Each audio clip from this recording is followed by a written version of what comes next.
माणसाने माणसाशी माणसा सम वागणे. हीच आमुची प्रार्थना, हेच आमुचे मागणे.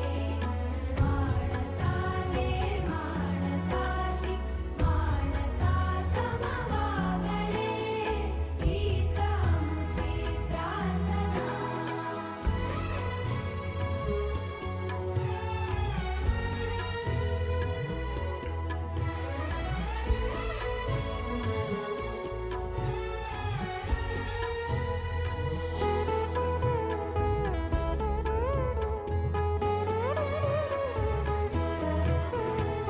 धर्म जाती प्रांत भाषा द्वेष